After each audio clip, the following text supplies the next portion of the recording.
오늘은 히브리서를 보실 텐데 우리 성도님들 예전에 히브리서를 한번 다 봤죠. 거의 대부분 이 히브리서의 저자를 바울이라고 이야기를 하는데 정확하지는 않아요. 확정 지었다라는 그런 말은 아닙니다. 많은 사람들이 이 히브리서 저자를 바울로 알고 있습니다. 그런데 미국의 어떤 박사님이 히브리서 저자가 누가다라고 이야기를 하면서 이제 논문을 쓰신 분이 있어요. 그분은 그 논문으로 졸업이 되어졌고 그만큼 누가가 히브리서 저자라는 부분에 대해서 설득력을 이제 좀 많이 있다라는 말이 되겠죠. 그러니까 확실히 누가 저자인지는 알지도 못하는데 오늘 설교에서는 이 히브리서의 인간 저자를 우리는 그냥 히브리서 저자라고 표현하고 넘어가도록 하겠습니다. 이 히브리서의 내용에서 보면 저자가 누군지는 분명히 알 수가 없는데 오늘 말씀을 보시면 이 히브리서 이 서지서를 처음 받는 수신자가 어떠한 갈등에 직면해 있고 또 그들이 어떠한 행동을 했는지에 대해서는 우리는 조금 알 수가 있어요. 예를 들면 히브리서 10장 32절부터 34절 말씀에 보시면 전날에 너희가 빚을 받은 후에 고난의 큰 싸움을 견디어 낸 것을 생각하라. 혹은 비방과 환난으로서 사람에게 구경거리가 되고 혹은 이런 형편에 있는 자들과 사귀는 자가 되었으니 너희가 갇힌 자를 동정하고 너희 소유를 빼앗기는 것도 기쁘게 당한 것은 더 낫고 영광한 소유가 있는 줄 알미라 라고 표현하고 있어요. 그러니까 오늘 히브리서를 받는 수신자들은 믿음 때문에 고난을 받았다. 그리고 이들의 행동에 대해서 히브리서 6장에 언급이 되어져 있는데 6장 10절 말씀에 이런 부분들이 되어져 있습니다. 하나님은 불의하지 아니하사 너희의 행위를 이제 보셨다 그렇게 말씀을 하고 있는데 분명한 것은 이 히브리서 수신자들은 믿음을 지키기 위해서 최선을 다했고 그만큼 믿음을 지키기 위해서 큰 대가를 치렀다. 그리고 이들은 배교하지 않았습니다. 예수님을 떠나지 않았다라는 말인데 그런데 문제가 크게 닥치다 보니 이 사람들이 박해가 오니까 흔들리기 시작했습니다. 그러니까 믿음 생활하면 좋은 것만 있으면 너무나도 좋은데 믿음 생활하고 나서 시험이 있고 박해가 있다 보니까 어떤 일들이 있었냐면 우리가 이 모든 환난을 감수하고 우리가 이 믿음을 지킬 가치가 있는가 이 의문이 들기 시작했습니다. 그래서 오늘 히브리서 저자는 믿음 회복하라 이렇게 노골적으로 이야기를 하지 않고 어떤 이야기를 하냐면 자신이 가지고 있는 신학적인 지식을 표현을 합니다. 어떻게 표현하냐면 예수님께서 누구신지 예수님께서 어떤 일을 행하셨는지 표현을 합니다. 그리고 나서 우리가 신앙생활을 하고 나갈 때 이러한 위험들을 조심해야 된다라고 이렇게 써 내려가고 있어요. 그러면 이게 이 편지를 제대로 알고 설득이 되어지면 자연스럽게 믿음이 회복되어지겠죠. 엇박지를 필요도 없고 이 서신서에서 이렇게 이야기를 했다라는 거예요. 여러분도 다 아시겠지만 예수님은 누구세요? 예수는 누구세요? 오늘 본문 그 히브리서에서 이야기를 하고 있는데 제가 종종 그러한 이야기를 합니다.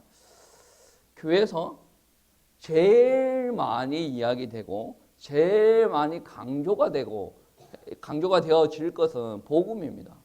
예수 그리스도 십자가가 제일 많이 이야기가 되어져야 돼요. 근데 어떤 특수한 단체에서 보면 십자가를 이야기하는데 자기 것을 자기의 야망, 자기의 생각을 펼치기 위해서 십자가를 조금 가지고 오는 경우가 많아요. 때에 따라서는 육신적인 거, 자기가 하고 싶은 거 있으면 복음을 가지고 온다든지 그런 부분들이 너무나도 많아요. 그런데 그게 무조건 잘못됐다라기보다는 그러한 일들이 일어나면 일어날수록 복음이 더 희석이 됩니다.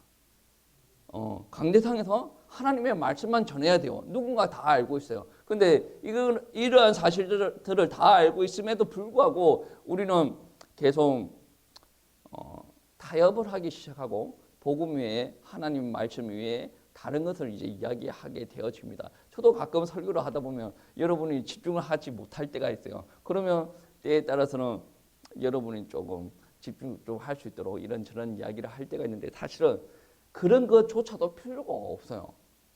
이게 설교할 때 그 말씀의 흐름을 흐트러뜨리는 작업이 되어집니다. 그러니까 교회에서는 복음만 이야기하는 게 맞아요. 어떤 집사가 그렇고 어떤 목사가 그렇고 그런 이야기까지 할 필요가 없습니다. 내 마음이 어떻고 그런 이야기 할 필요가 없어요. 그러니까 다른 것들을 이야기하면 진정 말씀을 전해야 되고 우리가 붙들어야 될 것들이 약화가 되어진다는 거예요. 히브리서에서 말씀하고 있는 것은 무엇이냐면 선지자들 이야기를 합니다. 그리고 제사장 이야기를 하고 모세 이야기를 하고 그리고 천사 이야기를 합니다.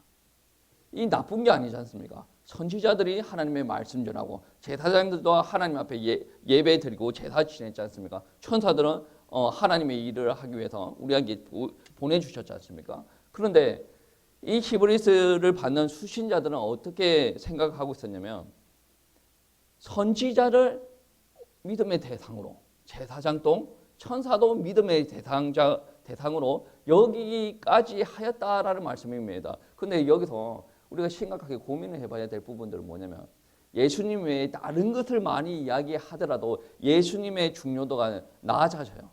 예수님 앞에 집중이 되어져야 되는데 예수님 앞에 집중이 안 되어진다. 그런데 천사를 숭배의 대상으로 생각한다라고 한다면 이거는 그만큼 많이 분배가 되는 거지 않습니까? 천사를 믿어야 우리가 천국 가는 거 아니거든요. 구원받는 거 아니거든요. 천사는 하나님께서 창조하신 피조물이고 우리에게 붙여준 종과 다름이 없단 말이에요. 그런데 우리가 천사를 숭배하면 되겠습니까? 물론 천사는 우리보다 능력이 뛰어납니다. 우리한테 보급의 능력이 없다라는 거 전제하고나 우리보다 훨씬 능력이 뛰어납니다. 그럼에도 불구하고 하나님께서 우리를 위해서 보내주신 것이 하나님은 보내주신 자를 숭배해야죠.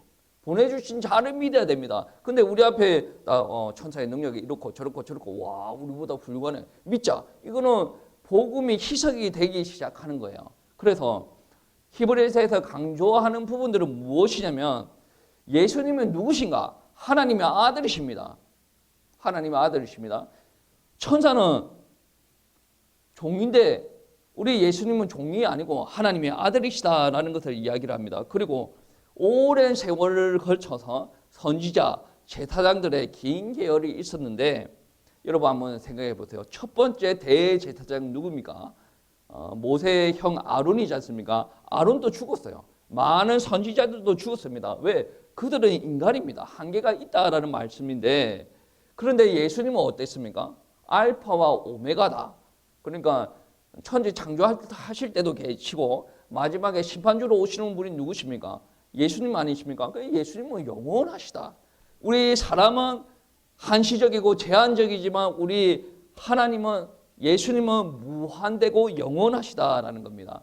그래서 예수님에 대해서 이야기할 때 멜기세덱에 대해서 이야기를 하는데 히브리서 5장에서 7장 말씀에 예수님이 멜기세덱과 같다라는 부분들을 이야기를 합니다. 왜 그러냐면 멜기세덱은 한계가 없어요. 영원하다라고 이야기를 하는데 멜기세덱이 누구한테 11조를 받냐면 레위의 할아버지인 누굽니까? 아브라함에게 11조를 받아요. 그 11조를 받고 한시적으로 없어진다라는 부분들이 아니라 멜기세덱의 부모님도 몰라요. 그러니까 혈족이 누군지를 모른다라는 말씀입니다. 그에 대한 정보가 없어요. 그런데 히브리서 6장 20절 말씀에 보시면 그리로 앞서 가신 예수께서 멜기세덱의 반차를 따라 영원히 대제사장이 되어 우리를 위하여 들어가셨느니라 라고 합니다. 그러니까 예수님께서는 하나님의 아들이시고 영원한 대제사장이다 라고 이야기를 합니다. 구약의 대제사장들, 구약의 많은 제사장들이 죽었어요. 근데 예수님은 죽지 않는 분이에요. 영원한 제사장이다 라고 표현합니다. 그래서 7장 23절에서 7장 25절 말씀 보시면 이런 말씀이 있습니다. 그러므로 자기를 힘입어 하나님께 나아가는 자들을 온전히 구원하실 수 있으니 이는 그가 항상 살아계셔서 그들을 위하여 간구하심이라. 누가 간구한다라고 이야기하냐면 그가 간구하시는데 그가 누구냐? 하나님 아들 예수 그리스도. 예수 그리스도는 하나님의 아들이시고 영원하신 분이고 그리고 영원히 계시는 그분이 우리를 위해서 항상 간구하시는 분이다. 그리고 예수님은 완전하시다라고 이야기합니다. 여러분, 구약의 제사장들은 죽었어요. 왜 죽었습니까? 인간이니까 죽였죠. 완전하지 않습니다. 그런데 우리 예수님은 완전하십니다. 여러분 한번 보세요. 구약의 제사장들은 자기를 위해서도 제사를 드렸습니다. 자기네들이 제사를 만들고 자기들이 제사의 모습을 변형시키지 않습니다. 여러분 나답과 아비후 같은 경우 알지 않습니까? 제사를 드리러 가는데 술 취한 모습으로 제사를 드리러 갔다가 또 아무 때나 하나님께서 주신 불 말고 다른 불로 이렇게 제사를 드리는 경우가 있지 않습니까? 왜? 그거는 분명히 잘못이 되었습니다. 그래서 하나님께서 불로 나답과 아비후를 죽이는 일들이 일어나지 않습니까? 대제사장과 제사장들은 완전하지 않습니다. 하나님께서 제시해 준 방법, 명령하신 방법 그대로 제사를 드려야 된다는 거예요. 우리 예수님만이 완전하시고 영원하시고 죄가 없어진 하나님이다라는 거예요. 4장 15절 말씀해 보시면 이런 말씀이 있습니다. 4장 15절 한번 찾아보십시오. 4장 15절 우리에게 있는 대제사장은 우리의 연약함을 동정하지 못하실 이가 아니요 모든 일에 우리와 똑같이 시험을 받으신 이로되 죄는 없으시다. 예수님께서는 우리가 당하는 모든 고통들 우리가 경험하는 거 모두 다 받으셨는데 우리와 차이점이 뭡니까? 죄가 없으시다. 그분은 완전하신 분이다라는 말씀입니다. 이 땅에 있는 믿음의 선지자 모세, 제사장 아론 막 이런 사람들은 이 땅에 거했습니다. 그런데 한시적으로 거했다. 그런데 예수님은 영원하시고 완전하시고 무죄하신 하나님이시다라는 말씀입니다. 그 예수님이 어떠한 일들을 행하셨는가? 여러분 제사장들이 어떠한 일들을 행했습니까? 성막에서 제사 지냈지 않습니까? 인상적인 제사죠. 이 땅에서 이러한 제사가 만들어질 수 없을 만큼의 제사를 치렀어요. 그리고 성막을 지을 때, 언약궤를 만들 때, 물두멍, 촛대, 이런 것도 하나님께서 다 명령하여서 만드는 거 아니겠습니까? 사람의 지혜로 만들어진 거 아니라는 거거든요. 제사 드리는 방법도 내장을 꺼내고 콩팥을 이렇게 하고 기름을 어떻게 하고 불태우고 피를 뿌리고 이런 것들도 다 정해져 있었습니다. 하나님께서 다 정해져 놨다는 건데 문제는 무엇이냐면 이들이 하나님이 아니에요. 하나님 앞에 나아가는 제사장들이지 이 사람들은 불완전한 제사장 그리고 불완전한 제물을 가지고 하나님 앞에 예물을 드렸기 때문에 반복적인 예물을 드렸다. 예배를 드렸다라는 말씀입니다. 5장 3절 말씀에 오시면 5장 3절 우리 다 같이 합독하시겠습니다. 5장 3절 합독하시겠습니다. 그러므로 백성을 위하여 속죄제를 드림과 같이 또한 자신들을 위하여도 드리는 것이 마땅하니라. 아멘. 만약에 이 제사장들이 하나님이라고 한다면 완벽하다라고 한다면 우리가 믿어야 되는 대상에 속한다라고 한다면 이 사람들이 자신들을 위해서 제사를 드릴 필요가 없습니다. 그런데 왜 제사를 드리냐면 이 사람들은 완벽하지 않는 사람이다라는 거예요. 근데 예수님은 하나님의 아들이시고 영원하시고 무죄하시고 완벽하신 분이에요. 그러니까 이분의 제사는 이 인간들이 드렸던 제사들처럼 반복적으로 드릴 필요가 없다라는 말씀입니다. 여러분 7장 26절, 27절, 28절 우리 한번 보시겠습니다. 26절, 27절만 보시겠습니다. 7장 26절, 27절 합독하시겠습니다. 이러한 대제사장은 우리에게 합당하니 거룩하고 악이 없고 더러움이 없고 죄인에게서 떠나 계시고 하늘보다 높이 되시니라. 그는 저 대제사장들이 먼저 자기를 죄를 위하고 다음에 백성의 죄를 위하여 날마다 제사 드리는 것 같이 할 필요가 없으니 이는 그가 단번에 자기를 드려 이루셨습니다. 라고 이야기합니다. 구약시대는 반복적으로 매일 그렇게 예배를 드렸는데 우리 예수님께서 십자가를 지시는 그 제사는 단번의 일로 모두 다 마무리가 되어졌다라고 이야기를 합니다.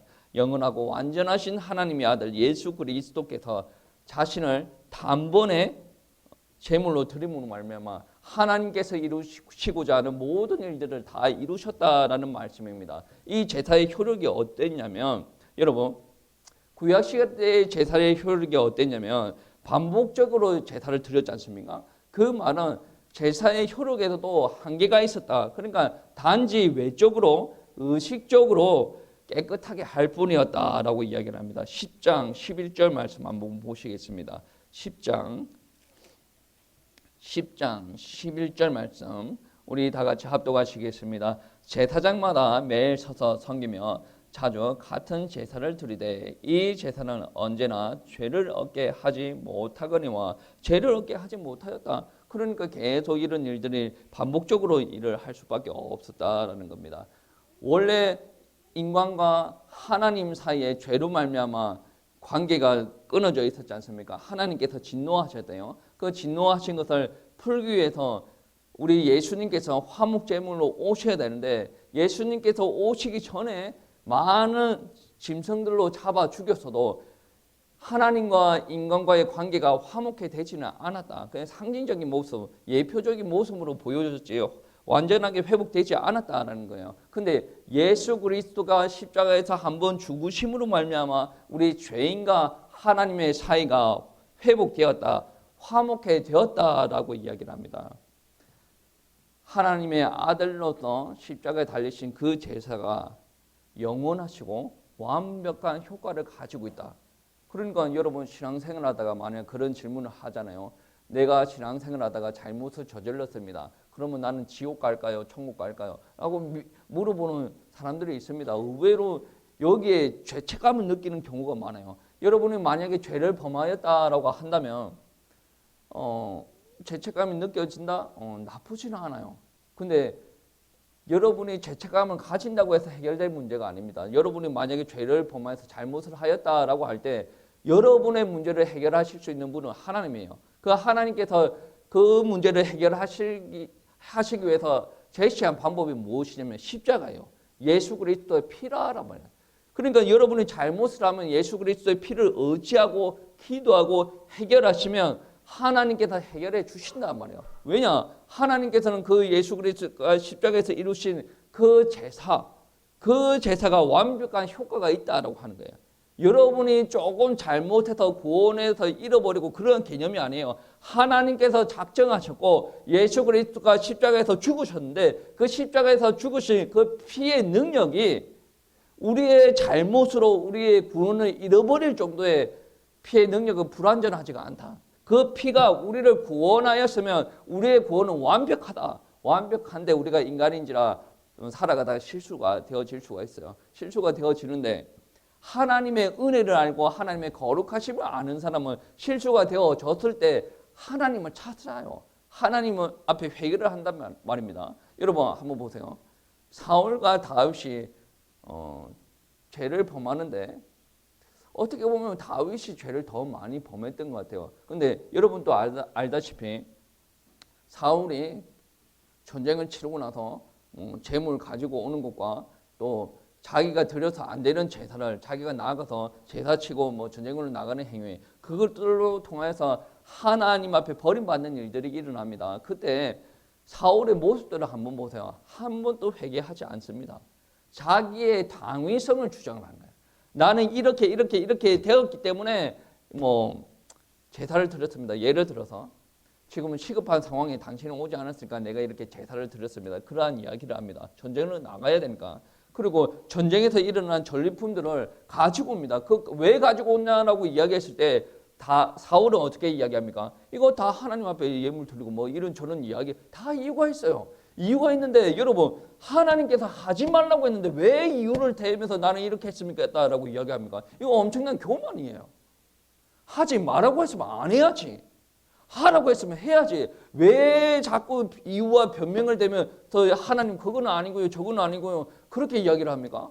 이거는 하나님을 믿는 사람들의 이러한 표현을 할 수가 없어요. 믿어도 은혜가 엄청나게 많이 떨어진 사람만이 이렇게 살아갈 수가 있어요. 다윗 한번 보세요. 어떻게 참 사람으로서 못할 노릇을 하죠. 남의 아내를 범하는 일들이 일어나고 그 아내의 남편을 죽이는 일들을 범합니다. 그때 나단 선지자가 와서 다윗의 잘못을 꾸짖죠. 다윗은 어떻게 표현합니까? 바로 회개기도 들어갑니다. 주의 성령이 떠나지 마시옵소서라고 기도합니다. 이 두 사람들의 차이는 무엇이냐면 둘 다 하나님을 안 만났겠습니까? 하나님에 대해서 압니다. 그런데 다윗이라는 사람들은 하나님과 그렇게 오랫동안 동행을 하고 하나님의 능력을 체험했던 사람이고 하나님을 사실적으로 아는 사람이다. 단순히 들어서 아는 사람이 아니라 만나서 아는 사람이고 삶의 현장에서 체험을 했던 사람이다라는 것이에요. 그래서 여러분 우리가 신앙생활을 할 때 내가 잘못을 범하였기 때문에 뭔가가 안 되어지고 그런 생각보다 내가 하나님을 철두철미하게 의지하지 않았기 때문에 내가 예수 그리스도의 피를 꽉 붙들지 않았기 때문에 일어나는 일들이 많다는 것을 염두를 해둬야 됩니다. 내가 잘못이 되어졌다. 그것도 어떻게 보면 하나님의 언약을 굳게 붙잡지 않아서 나타나는 일들입니다. 예수 그리스도께서는 하나님의 백성들을 그러니까 죄인들을 하나님의 백성으로 재창조하는 일들을 만들어낸 분입니다. 진실로 깨끗하신 분이고 또 그분이 우리를 위해서 피 흘려 죽으심으로 말미암아 우리를 구원해 내셨다라는 말씀입니다. 여러분 예수 그리스도께서 이루신 십자가의 은혜는 완벽합니다. 한 번이면 족합니다. 우리를 구원하기에 부족함이 없고 오히려 다르게 이야기하면 차고 넘치는 예수 그리스도의 십자가입니다. 그런데 단 한 번만 드려도 되어진다. 10장 12절 말씀해 보시면 오직 그리스도들은 죄를 위하여 한 영원한 제사를 드리시고 하나님 우편에 앉으사라고 표현합니다. 여러분 예수 그리스도의 희생 제사는 하나님의 백성들을 죄가 있는 하나님의 백성들을 다시 그 죄에서 사시기도 하시고 우리들의 마음까지도 깨끗하게 하십니다. 여러분 여기서 우리가 심각하게 받아들여야 될 부분들은 무엇이냐면 내가 예수 그리스도 피 완벽한 피로 말미암아 구원을 받았고 내 마음에 있는 죄 그리고 나의 원래 가지고 있는 죄 그런 죄들이 다 해결이 되어졌다라고 한다면 우리의 삶의 모습이 변화가 일어나야 돼요. 그는 변화가 일어나야 구원받습니다. 그런 말이 아니라 원칙대로 이야기하면 여러분 예수 그리스도 피로 말미암아 구원받았어요. 그리고 여러분 안에 피가 역사를 하고 있어요. 여러분 성령의 인으로 여러분 하나님의 자녀라고 칭했습니다. 근데 여러분 안에 변화가 안 일어난다 그런다면 뭔가 중간에 문제가 생긴 거예요. 여러분 삶에 변화가 일어나야 정상이다라는 거예요. 그런데 삶의 변화가 일어나지 않았다라고 한다면 내 안에 피가 들어왔는데 삶의 변화가 일어나지 않았다라고 한다면 그 피의 문제든지 여러분은 전적으로 예수 그리스도의 피로 붙들지 않았든지 그 회심이 잘못된 회심일 수도 있다. 여러분이 믿는 그 예수님이 잘못된 예수님일 수도 있다라는 말씀입니다. 진짜 예수님을 믿고 나아간다면 그 예수님으로 말미암아 우리 삶의 현장에 변화가 일어난단 말이에요. 그럼 변화가 일어나는 내가 그러한 삶을 살아갈 수가 없고 내가 삶의 변화가 일어날 수가 없는데 그 피로 말미암아 변화가 일어났어요. 내 삶의 변화가 일어났단 말이에요. 그러면 내 주변의 상황들의 변화가 일어나지 않는다라고 할지라도 나는 소망을 가질 수가 있습니다. 왜?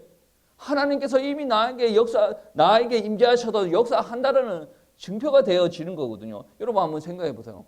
아무리 많은 역사를 주변 환경을 바꿔준다라고 하더라도 하나님이 안 믿어지는 사람들이 많이 있어요. 광야에서 물을 냈어요. 메추라기를 보냈습니다. 만나를 보냈습니다. 그런데도 하나님을 안 믿는 사람들이 있지 않습니까? 원망불평합니다.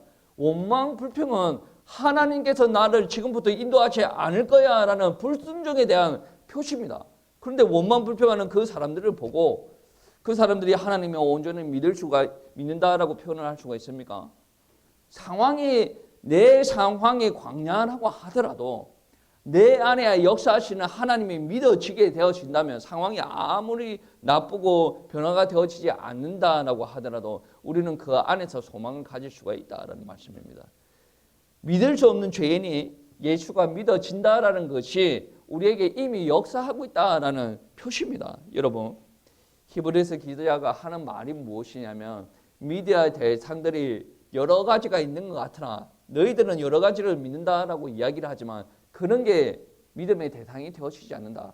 단번의 죄사로 너희들의 모든 문제를 해결하시는 예수 그리스도를 너희가 믿어야 된다라고 히브리서 저자들은 제시를 하는 겁니다. 여러분, 이 선택이야말로 여러분의 인생을 바꿀 수 있는 선택이 되어지는 거예요. 히브리서 저자는 심심해서 이런 편지를 쓰는 게 아니라 진정으로 복음을 본인이 누린 거예요. 본인이 이제 믿고 체험한 복음을 전하는 겁니다. 그러니까 히브리서 수신자들이 신앙생활을 하고 있는 것들 본인이 아마 그런 신앙의 고비들을 다 넘기지 않았겠습니까? 그러니까 안에 더 역사하고 말씀으로 다시 깨달아지고 삶의 현장에서 다시 점검을 받고 또 안 되어지는 부분은 기도를 하고 하나님의 말씀 붙들고 나아갔을 때 자기 가운데 계속 하나님께서 역사하시는 것이 느껴졌다라는 말씀입니다. 이러한 것들로 말미암아 이 히브리서 저자가 가르치고 싶은 부분들이 무엇이냐면 신앙생활 할 때 위험에 항상 도사리고 있다. 그 위험을 주의하라라고 경고하는 겁니다. 첫 번째 주의하는 게 무엇이냐면 하나님이 그리스도 안에서 행하신 일을 무시하지 말아라. 교회 안에서 너희가 말을 하는데 왜 천사들의 일은 존중을 합니다. 그리고 너희들은 선지자, 제사장의 일들은 존중을 합니다. 그런데 왜 예수 그리스도께서 하신 일들은 너희가 존중하지 않습니까? 제가 많은 이야기를 듣습니다. 많은 이야기를 설교자들을 학생들을 통해서 들으면 어떤 이야기를 하느냐면 매 순간 우리가 그리스도의 설교를 어떻게 합니까? 매 순간 우리가 그리스도의 설교를 어떻게 합니까? 그러니까 매번 그리스도 설교를 하면 그들이 하는 말이 이랬습니다. 매 순간 그리스도 설교를 하면 교회 성도님들이 부담스러워한다. 계속 반복을 하면 성도님들이 불편해한다. 이런 이야기를 많이 합니다. 그런데 여러분 한번 생각해 보세요. 구약은 무엇에 대한 약속입니까? 이 메시아를 보내신다라는 약속입니다. 메시아를 왜 보내십니까? 하나님께서 인간을 창조하셨는데 인간이 죄를 범했어요. 그 죄로 말미암아 거룩하신 하나님과 단절이 되어지는 거죠. 근데 거룩하신 하나님께서 그 인간의 죄를 그냥 용서해 주시는 게 아니라 방법을 이야기합니다. 예수 그리스도를 보내겠다라는 방법을, 그러니까 인간에게 있는 죄의 문제를 해결하시겠다. 그 해결하시는 방법이 하나님의 아들 예수 그리스도를 보내신다라는 이야기를 어디에서 하고 계시냐면 구약에서 하고 계시는 거예요. 그러니까 구약의 모든 부분에 강약은 좀 있겠지만 모두 다 메시아를 이야기하고 메시아를 예포하고 메시아를 상징하는 부분들이 너무나도 많이 있다라는 거예요. 그러면 신약은 무엇입니까? 신약은 여러분 사복음서도 사도행전에서도 이렇게 다 이야기하고 있는데 다 예수님 이야기예요. 예수님께서 왜 오셨는가에 대해서 이야기하고 있습니다. 그리고 예수님께서 승천하실 때 제자에게 하신 말씀이 있어요. 그리고 많은 서신서들이 있죠. 서신서들은 무엇입니까? 하나님을 믿는 자들이 신앙생활을 하다가 문제 가운데 빠질 수가 있어요. 잘못된 신앙을 가질 수가 있어요. 그러한 잘못된 행동들을 하는 교회들과 믿는 그리스도인들에게 또 새 언약을 주시는 거예요. 하나님의 언약을 받은 너희들이 하나님의 말씀 따라 하나님의 백성으로 온전하게 살아가야 된다라고 이야기를 하는 거예요. 그러면 신약 처음부터 끝까지 무엇을 이야기하는 거예요? 예수 그리스도를 이야기하는 거예요. 그런데 성경에서 예수 그리스도를 이야기하는데 예수 그리스도를 이야기 안 해버리면 성경에서 성경 저자, 인간 저자 말고 우리 하나님께서 기록하여 놓은 이 성경을 우리는 무시하는 거예요. 아니 성도님들이 매번 그리스도 이야기하면 불편해하신다. 그러면 하나님께서는 그 매번 이야기 안 하시면 안 불편하고 막 그런 거 있습니까? 우리가 성경을 의식을 해야 되긴 하는데 그것보다 무엇을 가장 의식을 해야 됩니까? 하나님을 의식하지 않으면 이 설교자가 세워진 이유가 있습니까? 사람들이 좋아할 이야기를 한다 그러면 코미디언이나 세워놓고 아니 연예인들 채워놓고 이렇게 하나님 말씀 전하라고 하면서 이제 설교자가 차이가 있는 게 무엇입니까? 우리가 하나님의 말씀 전하라고 이렇게 태워진 거 아니겠습니까?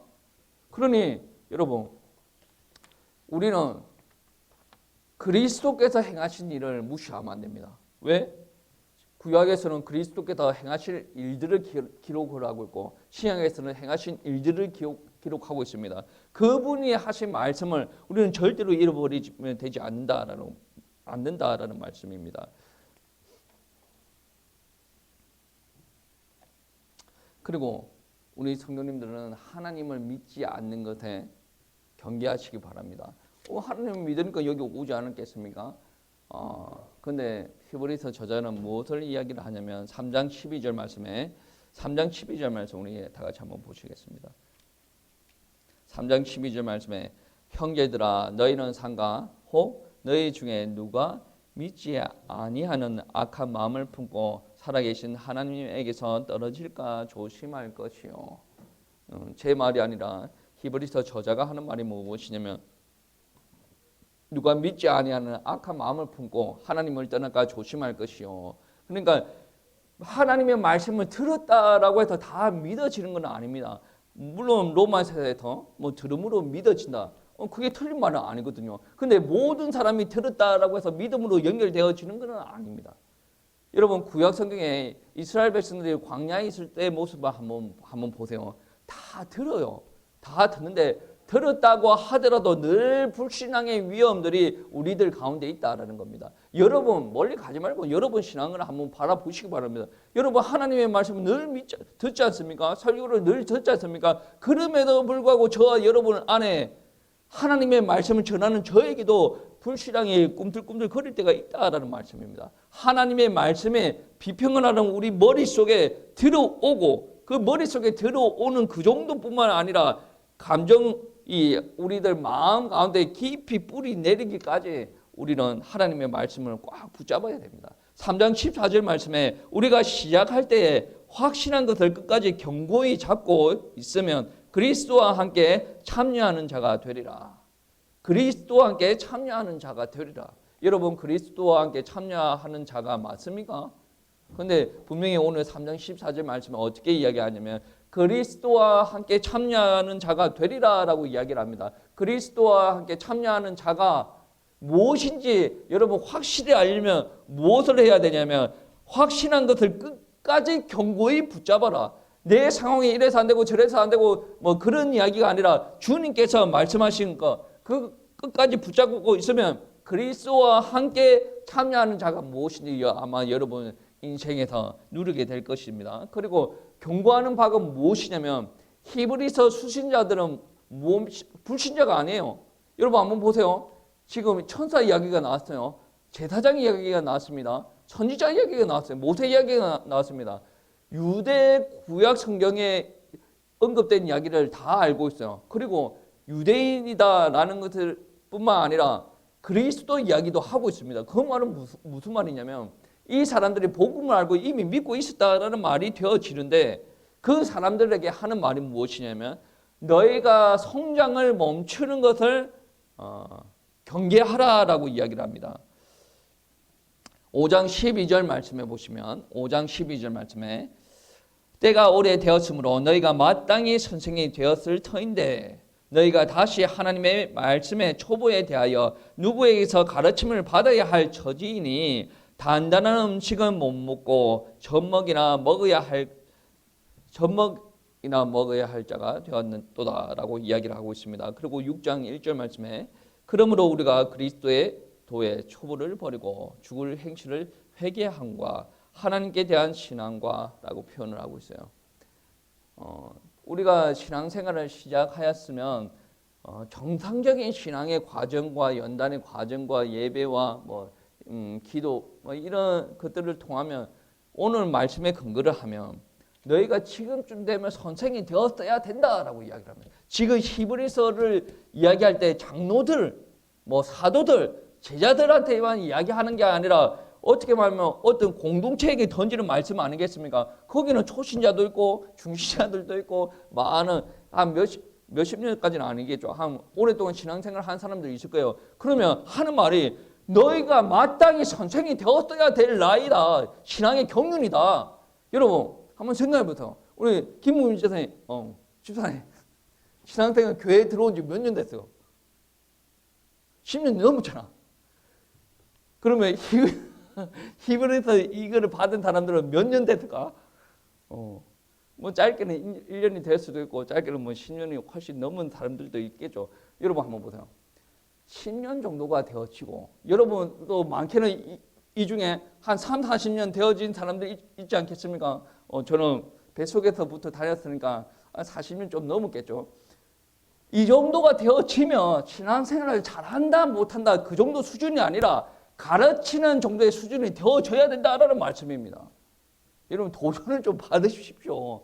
아니 오늘 한국교회에서는 장로들도 설교 안 하고 목사도 있고 전도사도 있고 부목사 뭐 담임 목사 다 그들이 설교하는 거고 우리는 신앙생활 할 때 그저 듣고 아멘 아멘 할렐루야 그렇게 하면 끝나는 거 아니 그거는 여러분 생각 아니겠습니까? 근데 성경 말씀에서 한번 보십시오. 너희가 지금 가르칠 사람이 되어야 되는데 단단한 음식도 소화를 못 시키고 오히려 젖먹이를 지금 받아 먹을 정도가 되어지니 지금 히브리서 저자는 엄청나게 안타까워하고 있다라는 말씀이 되어집니다. 여러분은 젖먹이면 뭐가 되어지겠습니까? 항상 행복했으면 좋겠어요.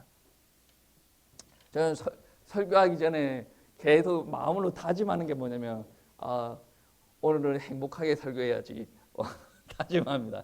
우리 성도님들도 행복을 전해주고 기쁨을 전해주고 감동도 전해주고 이런 생각을 늘 합니다. 늘 하는데 근데 그것만으로 안 되어지는 게 무엇이냐면 여러분 잘합니다. 지금까지 잘했으니까 앞으로 더 잘하십시오. 충분히 잘하고 있습니다. 지금 이대로만 유지하십시오. 그러면 신앙이 유지가 되어질 줄 아십니까? 안 되어집니다. 절대로 안 되어져요. 여러분 소아시아 7개에 성령께서 편지 전하는 일들도 있지 않습니까? 그 당시에도 신앙생활을 나름 잘했어요. 잘함에도 불구하고 성령께서 책망하는 말씀이 다 있지 않습니까? 책망하는 말씀은 너희는 이제 죽었어. 그렇게 신앙생활하면 안 돼. 너희는 다 걸렸어. 그런 이야기가 아니고 더 좋은 쪽으로 발전이 되어져야 되지 않습니까? 때에 따라서는 단단한 없이 이 정도로 하면 됐습니다. 그거 말고 기도하시고 헌신하십시오. 여러분은 여러분의 인생이 하나님 앞에서 쓰임 받아야 되지 않겠습니까? 일평생 하나님 앞에 붙들림 받아 되어져 가지고 하나님 앞에 영광 올려 드립시오. 때에 따라서는 이렇게 부담스러운 말씀도 전해 드려야 됩니다. 안 그렇습니까? 여러분 오늘부터 기도하시고 정말로 하나님께서 여러분을 세우셔 가지고 설교하십시오. 설교까지는 아니더라도 옆에 성도들을 가르치십시오라고 했을 때 가르칠 수 있는 자 정도는 되어줘야 되지 않겠습니까? 여러분 제가 얼마 전에 카톡에 글과 사진이 날라왔어요. 우리 중학생 정도 되는 친구인데 필리핀에 선교를 갔어요. 필리핀에 선교사님 놔두고 선교사님들 모셔놓고 그 고등학생도 안 되는 중학생 애가 가르치는 거예요. 물론 그 양육 교재가 다 있습니다. 가르치는 거예요. 근데 그거 해본 애들과 하지 않은 사람들의 영적인 역량 차이가 얼마나 나겠습니까? 우리가 늘 그걸 안 해도 되지 않습니까? 신앙생활이 그게 답니까? 그게 지금 아니거든. 여러분 그 정도까지 되어져야 단단한 음식까지. 여러분 방학 때 얼마나 친구들하고 PC방 가고 놀러 다니고 막 하는 거 좋아하겠습니까? 그거 다 포기하고 몇 주 동안 필리핀 가지고 땀 뿔뿔뿔 흘려가지고 그거를 하고 앉았다. 이거는 삶 자체가 다른 거 아니겠습니까? 그거를 해도 천국하고 안 해도 천국하고 그런 개념이 아니라니까요. 그러니까 우리 인생이 하나님 앞에 드려져야 돼요. 여러분이 못하고 있다라는 부분들을 이야기하는 게 아니라 늘 여러분을 기쁘게 하는 그런 말씀만 필요한 것이 아니라 때에 따라서는 여러분 한 보 더 전진을 해서 하나님 앞에 영광 올려드리는 그리스도인들이 되어져야 된다라는 거예요. 그리고 여러분 신앙생활에 성장이 멈췄다라고 한다면 반드시 따라오는 부분들이 뭐냐면 거룩함을 견디지 못해요. 10장 22절 말씀해 보시면 10장 22절 말씀해 보시면 우리가 마음의 부름을 받아 악한 양심으로부터 벗어나고 몸은 맑은 물로 씻음을 받았으니 참 마음과 온전한 믿음으로 하나님께 나아가자 라고 이야기를 하고 있습니다. 그리고 10장 26절 말씀에 우리가 진리를 아는 지식을 받은 후 짐진 죄를 범한 적 다시 속지 않은 제사가 없고 라고 표현을 하고 있습니다. 우리 성도님들 한번 생각해 보십시오. 우리가 은혜는 받으면 받을수록 하나님 앞에 더 나아가려고 발버둥치는 거예요. 근데 은혜가 떨어진다, 성장이 멈춰진다, 믿음이 멈춰진다라는 것은 거룩함을 견디기 힘들어합니다. 예배는 거룩해야 되는 거 맞아요. 하나님께서 인지하시니까. 그런데 우리가 예배의 자리를 찾지 않게 되어진다라는 말씀입니다. 여러분, 우리가 믿음을 잃어버리고 성장이 멈춰져 버린다라는 것은 거룩함을 거부하게 되어지는데, 예를 들어서 기도하는 것이 싫어져요. 이 성장이 멈췄다라는 말이에요. 성장이 멈췄다. 그 성장, 그 믿음의 영향을 유지를 할 수 있는 게 아니에요. 계속 안 하다 보면 퇴보하게 되어집니다. 제가 여러분 그런 이야기 들었죠. 뭐 신학교 1학년 때는 활활 불이 타고 뭐 2, 3학년 건너뛰고 4학년 때 뭐 말은 장난처럼 되어진다. 제가 볼 때는 다 그런 건 아닙니다. 다 그런 건 아닌데, 제가 신대원 때부터 신학을 시작했는데 마지막에 되어지면 어떻게 되어지냐면 처음에 오는 열정이 식는 경우가 좀 있어요. 그러면 마른 장작이 되어지는 거죠. 그러니까 신학은 뭐 어떻고 교회는 어떻게 돌아가고 그런 것만 빠삭합니다. 근데 기도가 없어집니다. 거룩함을 피하게 되는 거예요. 예배 안 드리려고 합니다. 얼마 전에 제가 선교 단체에 있는 어떤 거기에 간사로 있는 동생을 만났어요. 자기 선교 집회에서 찬양을 하고 막 그럴 때 자기는 한 시간 정도 찬양을 하고 그러니까 피곤해서 나와서 다른 목사님이랑 커피를 마시고 있대. 왜? 들어가도 되고 안 들어가도 되거든. 근데 굳이 들어가서 내가 찬양 할렐루야 할 필요가 없거든. 근데 여러분 한번 생각해보세요. 내가 하나님의 은혜를 사모한다 그러면 들어가겠습니까? 안 들어가겠습니까? 들어가겠죠. 내가 기도해도 되고 기도 안 해도 되는데 내가 정말로 사모하는 게 있으면 기도하겠습니까? 안 하겠습니까? 아니 걸어다니면서 기도하는 거는 당연한 거고 그걸로 충족이 안 돼가지고 나한테 뭐 충만함이 안 느껴진다라고 한다면 여러분 하나님은 자꾸 기도 안 하겠습니까? 찬양 안 하겠습니까? 기도 안 하겠습니까? 근데 성적이 멈춰버렸다. 하나님을 안 믿는 건 아는데 성적이 멈춰버렸고 계속 꼰두박질 치고 있습니다. 근데 그 사람들은 예배 오기 싫습니다. 예배 오기 싫고 기도하기 싫고 찬양하기 싫어요. 그리고 거룩함을 견디기 힘들어하는 게 뭐냐면 하나님의 말씀이 시키는 대로 살아가기 싫은 거야. 하나님의 말씀이 시키는 대로 살아가는데 그 안에 더 인내를 해야 돼. 하나님께서 명령하시고 하나님의 말씀이나 내가 순종하는 중에 인내를 해야 되는데 그 인내 자체를 보고하는 거야. 처음에는 하나님의 말씀이다라고 해서 가는 중에 그냥 내려놓는 거야. 이게 뭡니까? 성장이 멈춰서 그래요. 그 거룩함을 멀리하고 싶은 거예요. 그래서 우리가 나날이 새로우시고 싶으면 나날이 예배를 열심히 드려요. 나날이 하나님으로부터 오는 영적인 충만함을 받으셔야 돼요. 그게 안 되어지면 오늘까지 열심히 신앙생활을 했다라고 하더라도 내일부터 꼰들박질 치기 시작할 겁니다. 이거는 변함이 없는 영적인 원리입니다. 저자는 강력하게 경고합니다. 성장을 멈추는 거 경고해요. 저도 한번 점검을 한번 해봐야 되고 여러분도 점검을 한번 해봐야 돼요.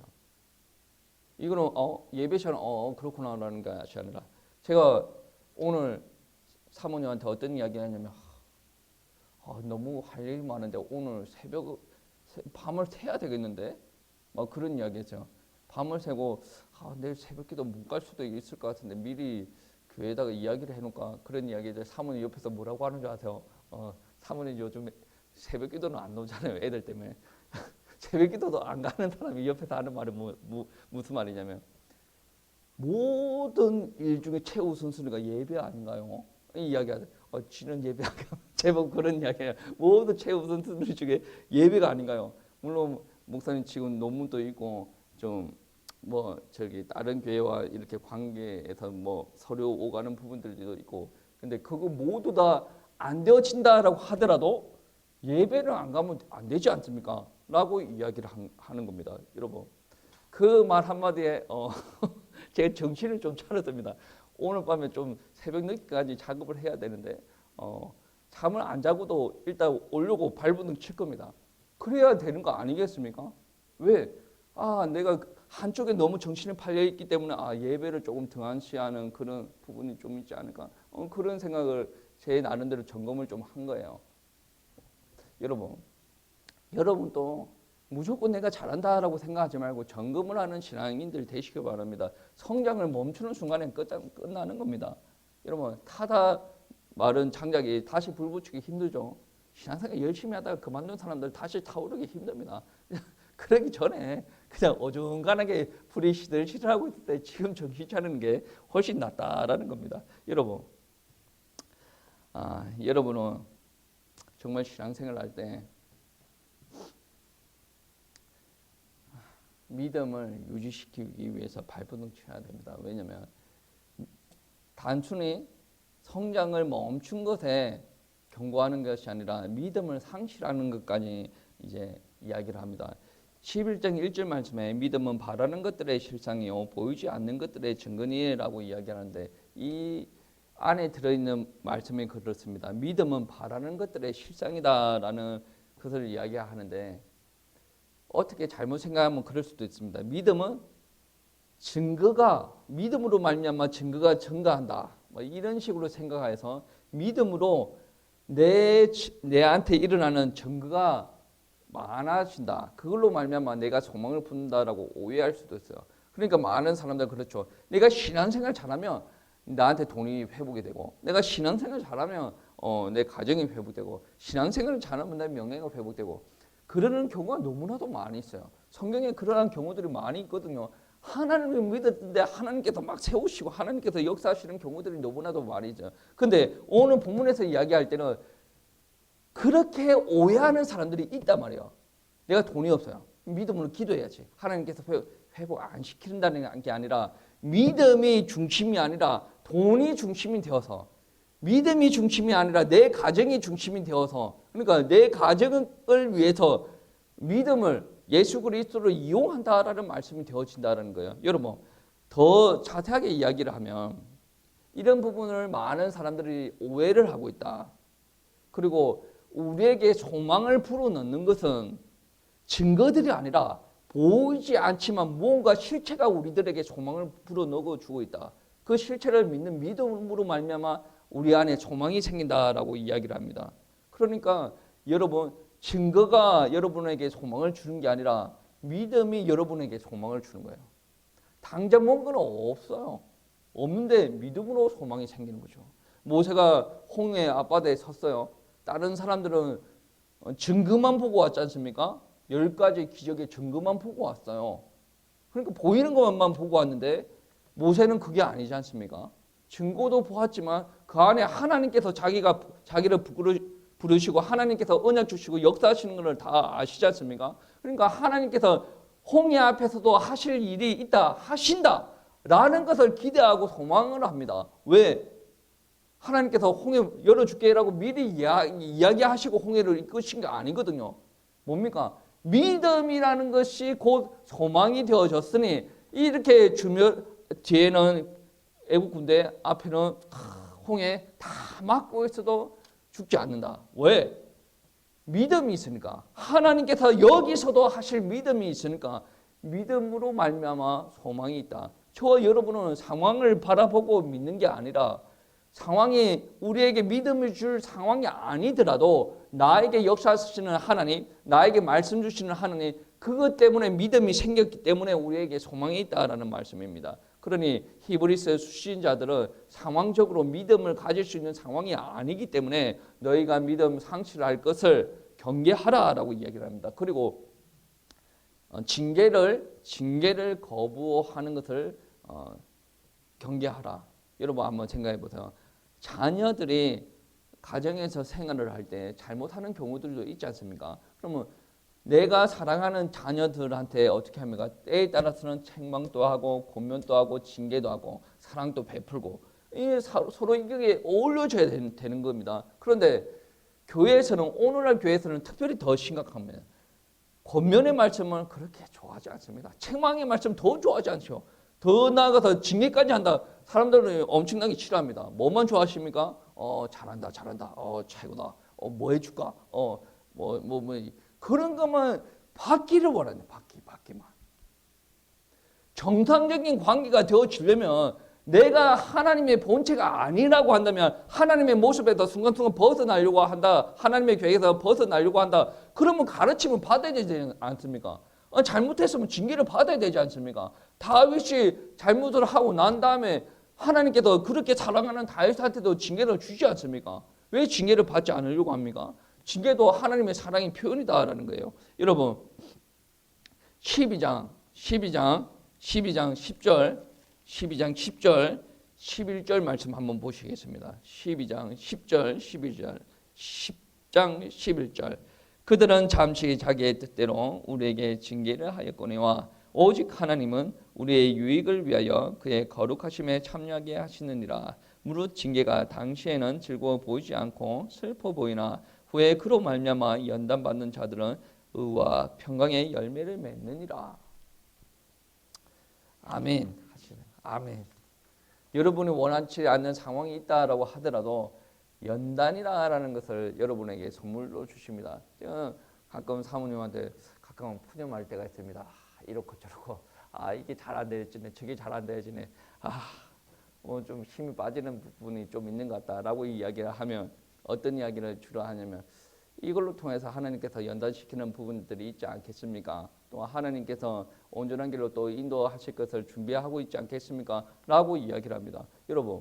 여러분은 신앙생활을 하면서 이 기준이 세상적인 기준이 되어지면 안 되지 않습니다. 우리는 하나님 기준이 돼야 돼요. 하나님께서 광야로 나가라고 하면 광야 나가야 되고 홍해 건너라고 하면 홍해가 안 갈라지면 수영해서라도 건너야 돼요. 요단강 건너라. 요단강 그 물때가 엄청 물살이 셀 때인데 떠내려 가더라도 하나님께서 건너가라고 하면 건너가야 돼요. 이거 우리 신앙인의 모습이에요. 우리가 신앙인들이 생각하는 모습들이 무엇이면 계속 홍해 갈라지고 요단강 갈라지고 다 갈라지고 뭐 해가 안 넘어가고 맨날 그런 쪽으로만 좋은 쪽으로만 생각하는 부분들이 있습니다. 근데 히브리서 수신자들은 어떻게 생각했습니까? 그들이 신앙을 지키면서 고난을 당하는 게 가치가 있는가? 라는 것까지 생각을 하였다는 거죠. 근데 지속적으로 힘든 일만 생기는 거야.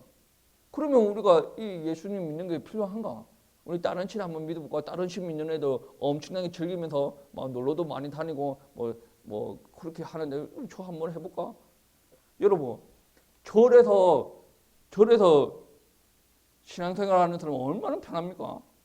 아니 부처님 오신 날 등한계 달면 2천만 원 등 달잖아요. 엄청나게 믿음 좋다라고 합니다. 여기 2천만 원 이상에서 헌금하시는 분들 있잖아요. 여러분 2천만 원 이상 헌금하더라도 목사가 믿음 좋다라고 이야기합니까? 아니잖아요. 그런데 절에 가면 2천만 원 이상 하면 믿음 좋다라고 이야기한다니까. 그런데 단 하루만 가도 돼. 부처님 오신 날. 얼마나 좋아. 2천만 원만 던져주면 되는데. 그런데 신앙생활은 그게 아니다. 때에 따라서는 여러분 삶의 현장에 힘듦이 있을 수도 있어요. 고난이 있을 수도 있습니다. 연단의 과정으로 여러분을 여기시고 하나님께서 인도하실 것을 믿으시기 바랍니다. 교회 안에서도 마찬가지예요. 교회 안에서도 항상 행복한 것을 바라는 것은 옳지 않습니다. 때에 따라서는 교회가 힘들면 내가 힘들어야 되는 거 아니겠습니까? 그렇지 않아요? 아니 교회가 힘든데 나는 행복해. 룰루랄라 막 나는 해외여행 교회에 힘들 적이 많은데 나는 미국으로 유럽으로 여행 한번 다녀오고 막 다음 달에 또 제주도 한번 갔다가 괌으로 한번 갔다가 태평양 하와이로 한번 갔다가 정신없는 사람 아니야. 교회가 힘들면 나도 힘들어야 돼. 교회가 기쁘면 나도 기뻐야 돼. 내 지체가 많이 아파하면 나도 덩달아 아파할 줄 알아야 돼요. 왜 지체 아닙니까? 우리 애들 보면 여기 살짝 끊긴 거 가지고 뭐 피도 아닌가 고 피부가 일어나지도 않나. 약간 살짝 이런 거 피도 안 나. 피도 안 나는 거는 문대가 피 내려고 막 이렇게 하면 이거 밴드 발라달라고 이게 이거 살짝 이렇게 되면 온 신경이 여기로 다 가 있어. 발라줄 때까지 발라주세요 막 울고 막 뒹굴고 막 그러면 조금 더 발라줄게 막 하면 그때 제 진정이 되어지는 거예요. 온몸이 멀쩡한데 여기 하나 아픈 거 가지고 이런다니까. 여러분 지체 아닙니까? 성경은 지체라고 했어요. 성경은 공동체라고 했습니다. 한 덩어리라고 했습니다. 근데 여러분 안에 그런 감정이 없다라고 한다면 하나님 앞에 기도해야 됩니다. 하나님, 저에게는 사랑이 많이 부족합니다. 기도하셔야죠. 저 지체가 많이 아픈데 저는 저 지체를 놓고 기도가 잘 되어지지 않습니다. 기도해야죠. 그리고 같이 아파하고 같이 위로하고 같이 세워가는 부분들이 그게 교회 아닙니까? 아니 뭐 많이 모이고 헌금이 많이 모이고 뭐 그게 교회입니까? 아니죠. 교회 무슨 뭐 돈이 기준이 아니에요. 명수가 기준이 아닙니다. 2명만 모여도 그 교회 아니겠습니까? 근데 무엇이 기준이 되어야 되냐면 우리가 예수님의 피로 모였다. 예수님의 이름으로 모였다. 우리가 예배하기 위해서 모였다. 전도하기를 위해서 모였다. 현장 살리기 위해서 모였다. 이걸로 하나가 되어져야 된다라는 말씀입니다. 그래서 여러분 주변 상황이 너무나도 많이 힘들지라도 그게 여러분의 신앙생활에 이렇고 저렇고 좌지우지하는 게 아니라 하나님께서 부어주시는 은혜로 살아가시기 바랍니다. 여러분 힘드는 거 당연합니다. 아직 예배가 안 끝났는데 그리고 마지막으로 이 경고를 거부하려고 발버둥 치지 마세요.